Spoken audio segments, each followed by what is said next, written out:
Assalamualaikum warahmatullahi wabarakatuh. Teman-teman saya hormati dan alhamdulillah saya mendengarkan. Hari ini memang kita sedang dihebohkan dengan adanya peristiwa pertemuan yang dilakukan oleh Erlangga Hartarto dengan Partai Golkarnya, kemudian juga Zulkifli Hasan dengan Partai Amanat Nasionalnya, yang mana hari kemarin tanpa ada hujan, tanpa ada angin, tanpa ada badai, tiba-tiba ramai-ramai sama-sama kedua tokoh partai tersebut hadir di tempat yang sama, nuansa yang sama, momentum yang sama, tujuan yang sama, hadir untuk memberikan dukungan kepada sosok Prabowo Subianto sebagai bakal calon presiden 2024. Dan jikalau memang ini sudah final, jika ya, tapi saya meyakini bahwa ini belum final. Jika ini sudah final, maka otomatis Pak Prabowo Subianto hari ini sudah mendapatkan komposisi koalisi yang cukup gemuk. Ada Golkar di sana, ada PAN di sana, ada PKB, ada juga Gerindra. Artinya bahwa komposisi partai politik di tubuh Pak Prabowo Subianto hari ini betul-betul sangat komplit.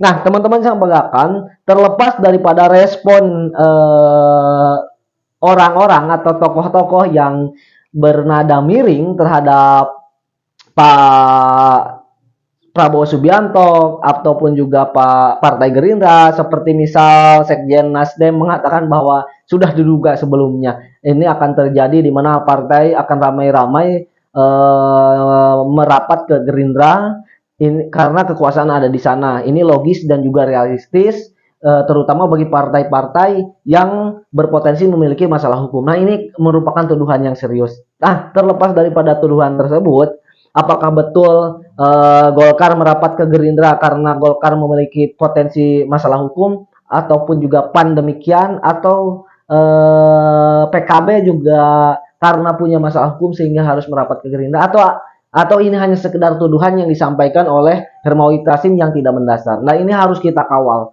Teman-teman saya banggakan, saya ingin menyampaikan terkait dengan adanya respon ataupun juga reaksi dari tubuh Partai Amanat Nasional, di mana kita tahu memang jauh-jauh hari Partai Amanat Nasional sudah mendeklarasikan dukungan kepada Pak Ganjar Pranowo sebagai calon presiden, kemudian Erick Thohir sebagai wakil presiden. Nah, akibat daripada hal tersebut, maka pengurus dari Partai Amanat Nasional memberikan reaksi kepada Pak Zulkifli Hasan yang kemarin tiba-tiba mendeklarasikan bukan ke Ganjar, tapi justru ke Pak Prabowo Subianto.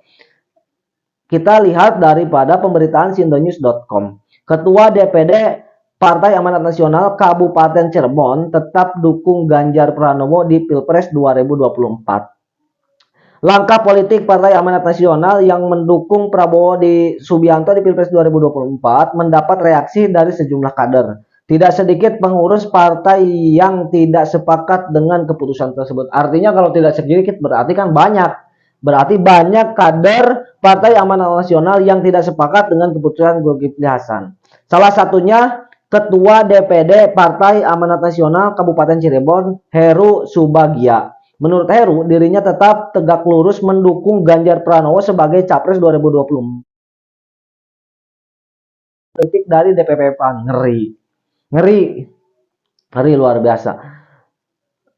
Kami siap menerima sanksi politik dan respon politik dari DPP untuk proses prosedur pemecatan jika dibutuhkan sesuai dengan AD/ART partai.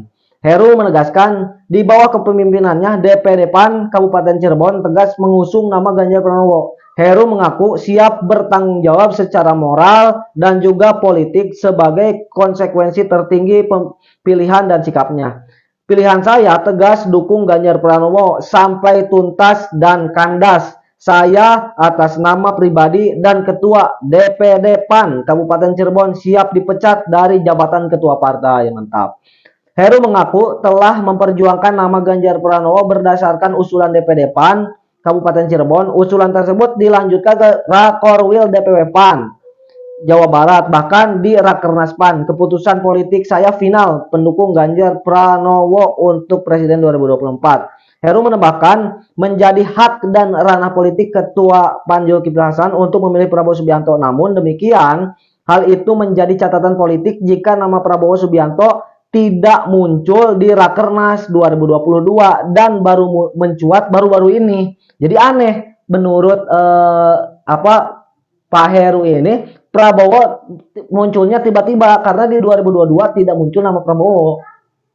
Jika keputusan dukungan PAN ke Prabowo lebih banyak karena intervensi Jokowi di partai seperti PAN dan Golkar, artinya benar jika Jokowi sudah membeli dan mempengaruhi keputusan politik internal partai. Publik akan bertanya, apa motif dan kepentingan politik melakukan campur tangan ke partai, tanyanya. Karena kan banyak juga isu yang beredar bahwa gerak Golkar dan juga geraknya PAN ini merupakan arahan daripada Jokowi. Jokowi bilang kanan ya kanan, Jokowi bilang kiri ya kiri, begitu.